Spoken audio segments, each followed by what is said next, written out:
రావు గారు నమస్తే. జీ తెలుగు కోసం సమయం కేటాయించిన ధన్యవాదాలు. సో సో మీరు కూడా సిట్ ముందు విచారణకు హాజరయ్యారు.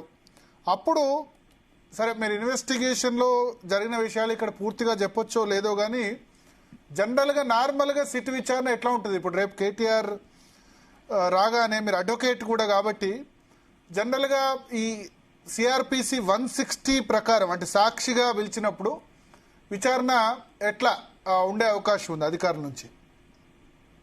భరత్ గారు గుడ్ ఈవినింగ్. ప్యానెల్లో నాతో పాటు ఉన్నటువంటి గౌరవ పెద్దలందరికీ కూడా నమస్కారం. నాదొక విజ్ఞప్తి మీకు, బయట ఈ చర్చను చూస్తున్నటువంటి ప్రేక్షకులందరూ కూడా నాదొక విజ్ఞప్తి. ఇది కాంగ్రెస్, టీఆర్ఎస్, బీజేపీలో పంచాయతీ కాదు. ఇది వ్యక్తుల వ్యక్తిగత జీవితాలకు సంబంధించి జరిగినటువంటి ఒక సంఘటన. ఈ దేశంలో ఉన్నటువంటి టెలిగ్రాఫిక్ చట్టం ప్రకారం గానీ, లేదా ఇండియన్ పీనల్ కోడ్ ప్రకారం గానీ, లేదా ప్రస్తుతం వచ్చినటువంటి భారత న్యాయ సంహిత చట్టాల ప్రకారం గానీ ఇంకొకరి ఫోన్ ని అనధికారికంగా వినేటువంటి అధికారం ఏ చట్టం కూడా, ఏ పోలీస్ అధికారి కూడా కల్పించలేదు. సరే, మీరు నన్ను సాక్షిగా పిలిచిరా, ముద్దాయిగా పిలిచిరా, ఇండియన్ పీనల్ కోడ్ ఏం చెప్తుంది అనేది పక్కన పెడితే ఎన్ని సంవత్సరాల పాటు ఈ విచారణ కొనసాగించాలని రాష్ట్ర ప్రభుత్వం భావిస్తా ఉంది. ఒకటో సిట్ వేసిర్రు, వాళ్ళు వేసుకున్న పోలీసు అధికారుల మీద వాళ్ళకే విశ్వాసం లేదని రెండో సిట్ వేసిర్రు. ఇప్పుడు ఈ రెండో సిట్ అనే ఈ కేసుని ముగిస్తుందా, లేదా ఇట్లే కంటిన్యూస్ నెలల తరబడి, సంవత్సరాల తరబడి ఇన్వెస్టిగేషన్ కొనసాగిస్తుందా అనేది ప్రజల ముందు ఉన్నటువంటి ప్రశ్న. వీళ్ళని వాళ్ళు తిట్టడం, వాళ్ళని వీళ్ళు తిట్టుకోవడం, దీనికోసమైనా నిజంగా ఇందులో అసలు ఏమైనా జరిగింది జరగలేదు అనేది ఏమైనా తేల్చాలని పోలీసు అధికారులు భావిస్తున్నారా? ఇట్స్ రాష్ట్ర ప్రభుత్వానికి చిత్తశుద్ధి ఉంటే టైం బౌండ్ గా ఇన్వెస్టిగేషన్ కొనసాగించేసి రఘునందన్ రావు దోషి అని తేల్చుర్రి, లేదా హరీష్ రావు గారు దోషి అని తేల్చుర్రి, లేదా ముఖ్యమంత్రి గారి ఆదేశాల మేరకే టెలిఫోన్ ట్యాపింగ్ జరిగినాయి, లేదా చీఫ్ సెక్రటరీ గారి ఆదేశాల మేరకే అప్పటి హోమ్ సెక్రటరీ సంతకం పెట్టిండు. ఎవరు ముద్దాయో వాళ్ళని తేల్చకుండా ఎన్ని సంవత్సరాలు చేస్తారు ఇట్లా? భరత్ గారు, ఇది ఏం సమంజసంగా ఉంది చెప్పండి.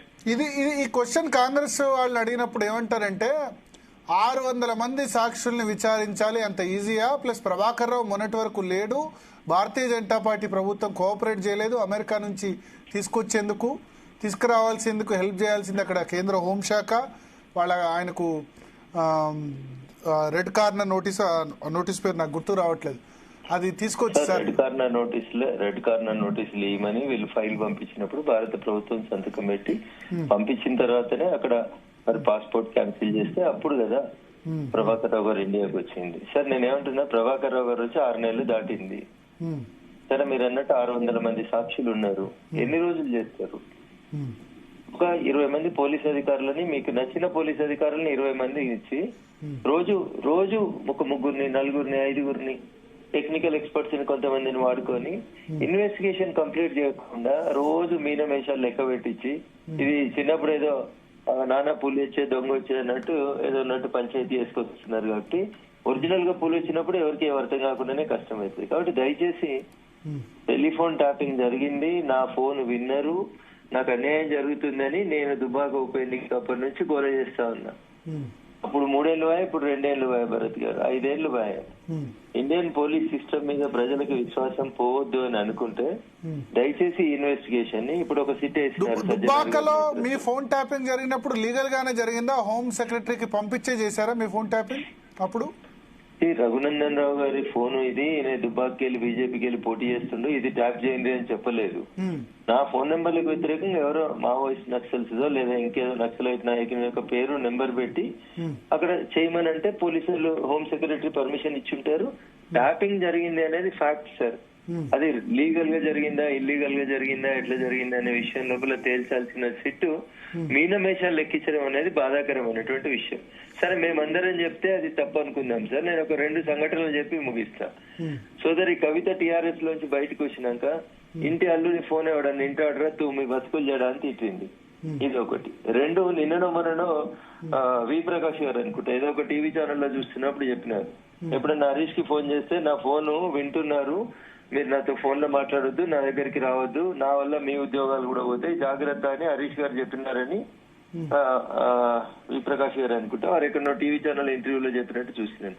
ఇవన్నీ దేనికి సంకేతాలు భరత్ గారు చెప్పండి?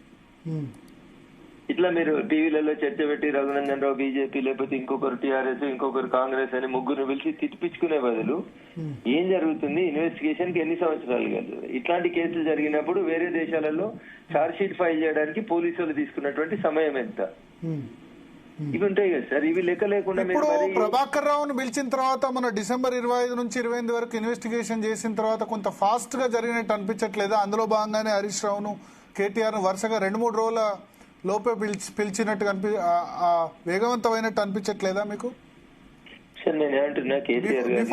Before Prabhakar Rao coming from America, ఆయన వచ్చిన తర్వాత కొంత మీరు అన్నది ఒప్పుకుంటానే. నా ఇనిషియల్ రిమార్క్స్ లో అదే చెప్పా, ఇది ఋతురాగాలు ఇంకేదో సీరియల్ కల్పిస్తుంది, ఎన్నికల ముందు మున్సిపల్ ఎన్నికల ముందు ఇదేంది అని ఇనిషియల్ రిమార్క్స్ లో చెప్పా. కానీ ప్రభాకర్ రావు వచ్చిన తర్వాత కొంచెం గతంతో పోలిస్తే కదలిక. భరత్ గారు నేనేమంటున్నాను సార్, ప్రభాకర్ రావు గారి కింద పనిచేసిన పోలీసు వాళ్ళంతా ఏం చెప్పారు సార్? ఎవరు చెప్తే పనిచేసినామని చెప్పారు? అయినా ఒకటి కామన్ సెన్స్ సార్, దీంట్లో law is nothing but common sense. ఎవరు చెప్తే జరుగుతాయి సార్ టెలిఫోన్ ట్యాపింగ్? డీజీపీలో ఎస్ఐలో తీసుకునే నిర్ణయం ఉంటుందా? ప్రభుత్వ పరంగా ప్రభుత్వ అధినేత ఎవరుంటే వాళ్ళ ఆదేశాల మేరకి కింద ఉన్నటువంటి పోలీస్ అధికారులు పనిచేస్తారు. దాన్ని how to connect the points అనేది ఇంపార్టెంట్ ఇక్కడ.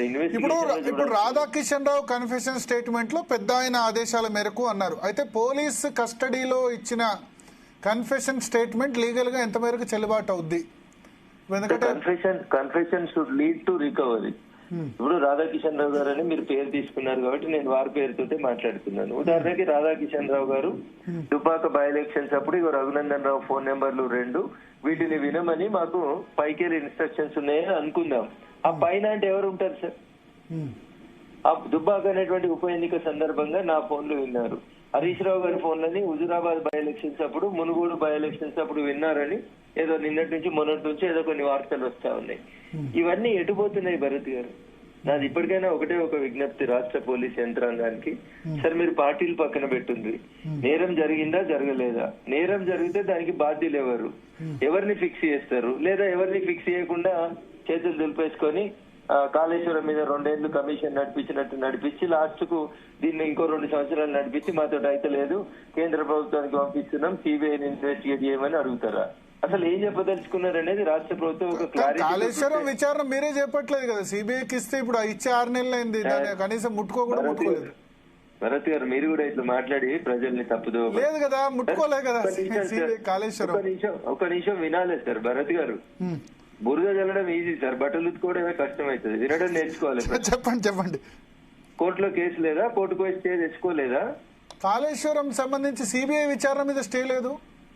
మీరు ఒక మాట వినాలి. రాష్ట్ర అసెంబ్లీలో తీర్మానం చేసిన తర్వాత తెల్లారి కేసీఆర్ గారు హరీష్ గారు ఇద్దరు పోయి రాష్ట్ర సర్వోన్నత న్యాయస్థానంలోంచి మా మీద పీసీ ఘోష్ కమిషన్ ఇచ్చిన నివేదిక ప్రకారం మా మీద సిబిఐ విచారణ జరుపుమని అడిగినరు. ఆ కమిషన్ నివేదిక తప్పుల దొరక దీని మీద స్టే ఇవ్వమని అడిగినప్పుడు కోర్టు స్టే ఇచ్చింది కదా. కానీ అంటే వాళ్ళు పీసీ ఘోష్ కమిషన్ ఆధారంగా అని చెప్పలేదు, ఆ సిబిఐ విచారణకు ఆదేశించినప్పుడు దాని ఆధారంగా అని చెప్పలేదు. ఓన్లీ పీసీ ఘోష్ కమిషన్ ఆధారంగా ఉన్న వాటి మీదే చర్య లేకుండా ఉంది. పీసీ ఘోష్ అసెంబ్లీ తీర్మానంలో పీసీ ఘోష్ కమిషన్ ఆధారంగా అని ఎక్కడా చెప్పలేదు. సరే, నేను మీరు చదువుకున్నంత గొప్పగా చదువుకోలేదు కానీ హైకోర్టు జడ్జిలు ఈ కేసులో విచారణ ఆపమని చెప్పారు అంటిల్ ఫర్దర్ ఆర్డర్స్. ఇది ఒక వకీల్ గా నాకున్నటువంటి సమాచారం. లేదు దీని మీద ఇన్వెస్టిగేట్ చేయొచ్చు అని కోర్టు చెప్పింది అని అంటే మీరు ఎక్కడైనా ఆర్డర్ కాకుంటే నాకు పంపురు సార్, నేను ఖచ్చితంగా 28వ తారీఖు నుంచి పార్లమెంట్ స్టార్ట్ అవుతుంది, నేను పోయి సిబిఐ ఆఫీస్ కి నేను కూడా దానికి జోడించి ఒక ఉత్తరం కూడా ఇచ్చి వస్తా సార్. సో ఒకటి ఇక్కడ ఫోన్ ట్యాపింగ్ విషయానికి వద్దాం. ఇవాళ కేటీఆర్ సిరిసిల్లో మాట్లాడుతూ ఆయన ఏం చెప్పారంటే, గతంలో ఓటుకు నోటు రేవంత్ రెడ్డి వ్యవహారం అది ఎట్లా బయటకు వచ్చింది, ఫోన్ ట్యాపింగ్, లేకపోతే మీరు ఇవన్నీ పోలీసులు. భరత్ గారు చెప్పండి ఆగాలి సార్, జనాన్ని ఎందుకు కన్ఫ్యూజ్ చేస్తారు? అంటే నా క్వశ్చన్ పూర్తి కాలేదు. అది అకల్ మనకు ఇషారా బస్ గాయకు అర్థం కదా సార్. చెప్పండి. రేవంత్ రెడ్డి అనేట ఆయన ఎమ్మెల్సీ ఎలక్షన్ అప్పుడు ఎమ్మెల్యేలను కొనుగోలు పోతుందని వీళ్ళకి ఎట్లా తెలిసింది? ఫోన్లు వింటేనే కదా తెలిసింది.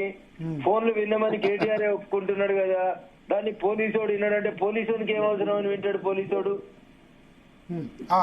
లాజికల్ గా మాట్లాడొద్దు. ఇక్కడ ఆయన ఏం చెప్పారంటే, మేము ప్రభుత్వాన్ని కూలగొడితే కూడా చూస్తూ కూర్చోవాలా? అది వాళ్ళు ఎక్కడి నుంచి పట్టుకొచ్చారు సమాచారం అనేది మాకు అనవసరం. పోలీసులు మాకు ఇన్ఫర్మేషన్ ఇచ్చారు, ప్రభుత్వాన్ని కూలగొచ్చారు, ఆ సమాచారం ఎట్లా తీసుకోవాలనేది మాకు సంబంధం లేదని ఆయన అన్నారు స్పెసిఫిక్ గా. భరత్ గారు, మీకు కామా ఎడబెట్టాలో పుల్ స్టాప్ ఎడబెట్టాలో మీకు నచ్చిన కాడ పెట్టుకుంటే కుదరదు సార్. సెంటెన్స్ మొత్తం చదవాలి సార్. నేను ఒక మాట అడుగుతున్నా, 2015లో ఓటుకు నోటు కేసులో పట్టపగలు దొరికిండు రేవంత్ రెడ్డి కేటీఆర్ గారి భాషలో. 10 ఏళ్ళు మీరే అధికారంలో ఉన్నారు కదా, ఎందుకు మరి ఉరేయలేదు? ఎందుకు ట్రయల్ నడిపించలేదు? ఎందుకు కోర్టులకు ఆయన స్టే తెచ్చుకుంటే స్టేలు ఎందుకు వెకెట్ చేయలేదు? విచారణ ఎందుకు పూర్తి చేయలేదు 10 ఏళ్ళు? ఇది ప్రజలు అడుగుతున్నటువంటి ప్రశ్న సార్. ఇప్పుడు నేను మాట్లాడితే మీకు బాగా అనిపిస్తుంది, ప్యానెల్ ఉన్న మా పెద్దలకు కోపం వస్తుంది, కానీ ఇది ఒక బీజేపీ నాయకుని కాదు, కామన్ మ్యాన్ గా నా ప్రశ్న. దీనికి సమాధానం చెప్పుంది, తీసుకొని సజ్జనార్ సార్ తీసుకొని చెప్పమనుంది. నేను 3 నెలలలో ఈ కేసు విచారణ పూర్తి చేస్తా అని చెప్పాను సజ్జనార్ గారిని. సరే, రాష్ట్ర ప్రభుత్వాన్ని కొంచెం పక్కన పెట్టింది, ఆయనే కదా సిట్ ఇన్ఛార్జ్, చదివింది కదా జరిగిన విచారణ మొత్తం చూసిండు, ఇప్పుడు ఆయనే విచారణ చేస్తున్నాడు. నో డౌట్ పొలిటికల్ వాళ్ళు రాజకీయంలో ఇప్పుడు అధికారంలో ఉన్న పార్టీ వాళ్ళ స్వప్రయోజనాల కోసం దీన్ని యూజ్ చేసుకుంటుంది. వాళ్ళకి ఎలక్షన్ వచ్చినప్పుడు లేకపోతే డైవర్షన్ టాక్టిక్స్, దాని గురించి మీరు అంగీకరించకుండా ఇప్పుడు మీ మంత్రుల మధ్య గొడవ కాబట్టి ఇప్పుడు ఇష్యూ తీసుకొచ్చారు. నైనిక్ ఇష్యూ ఉంది కాబట్టి దీన్ని తీసుకొని వచ్చారు, అది నో డౌట్. వదిలేసి మమ్మల్ని అంటారు ఏంటండి? మేము ఇప్పుడు ఎలక్షన్స్ కోసం మేము యూజ్ చేసుకుంటున్నామని మమ్మల్ని అనడం అది కరెక్ట్. మీరు 2 సంవత్సరాలు ఏం చేశారని 2 టర్మ్స్ గవర్నమెంట్ లా అది ఫ్యామిలీ మెంబర్స్ కానివ్వండి, పెద్ద స్థాయి వాళ్ళు కానివ్వండి, ఫ్యామిలీ మెంబర్స్ ఇన్వాల్వ్ లేకుంటే పెద్ద స్థాయి ఏ ఆఫీసర్ కూడా ఆ ట్యాపింగ్ కు ఆర్డర్ ఇవ్వడు. ఆ వాళ్ళని వదిలేసి ఈ రోజు ఎలక్షన్స్ కోసము మేము దీన్ని వాడుకుంటున్నాము అనడం మాత్రం అది ఎంత మాత్రం కరెక్ట్ కాదు. ఒక్క నిమిషం, మీ వాయిస్ కి వచ్చే ప్రాబ్లం ఉంది. రఘునందన్ రావు గారి దగ్గర అడిగి మళ్ళీ వస్తాను. రఘునందన్ రావు గారు చెప్పండి సార్. రఘునందన్ రావు గారు, ఒకటి ఇప్పుడు 3 months లో మీరు అన్నట్టు సాధ్యమే ఇన్వెస్టిగేషన్ కంప్లీట్ చేయడం? దేశంలో జరిగినటువంటి పెద్ద పెద్ద కేసులలో కూడా ఇండియన్ పీనల్ కోడ్ ఏం చెప్తుందంటే 90 రోజులలో కేసు ఇన్వెస్టిగేషన్ పూర్తి చేసి ఛార్జ్ షీట్ ఫైల్ చేయాలని చెప్తారు.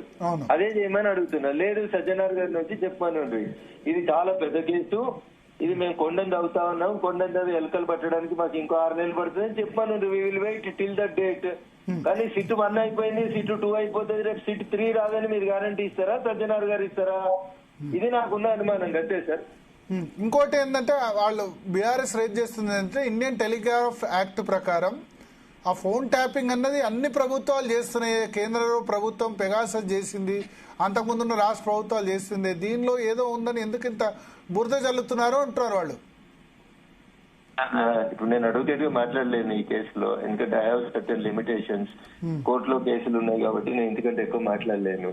నా రిక్వెస్ట్ ఏంటంటే దీన్ని పార్టీల కోణంలో చూడడం మానేసి కవిత చెప్పినట్టు వ్యక్తుల వ్యక్తిగత జీవితాలకి, ఆఖరికి ఇంటి అల్లుని ఫోన్ కూడా విన్నారు అని ఆమె చెప్పింది. మీరు అంటూరు ఇలా కేటీఆర్ గారు సిరిసిల్లలో మాట్లాడి రేవంత్ రెడ్డి పట్టపగలు పైసలు తీసుకుపోయింది అనేది పోలీసు వాడు మాకు చెప్తే తెలిసింది. పోలీసు వాడికి రేవంత్ రెడ్డి ఫోన్ ఇవ్వమని చెప్పింది ఎవరు? అది కదా ప్రశ్న, బేసిక్ ప్రశ్న. మీరు పునాది మర్చిపోయి గాలిలో మెడల్ కడితే ఎట్లా సార్? పునాదికి సమాధానం చూడండి. అంటే ఈ హిమ్సెల్ఫ్ అడ్మిటెడ్, మేము ట్యాపింగ్ చేసామని ఆయన అడ్మిట్ చేస్తున్నాడు. అంటే ఇంటెలిజెన్స్ కు రకరకాల సోర్సెస్ ఉంటాయి, ఫోన్ వినడమా, ట్యాపింగ్ అవన్నీ మాకు అనవసరం అని అంటారు ఆయన. భారత ఇంటెలిజెన్స్ నెట్వర్క్ ఎట్లా పనిచేయడానికి మాన్యువల్ ఉంది, సిసిఐ రూల్స్ ఉన్నాయి. దాంట్లో ఫోన్లు ఇవ్వమని చెప్పలేదు.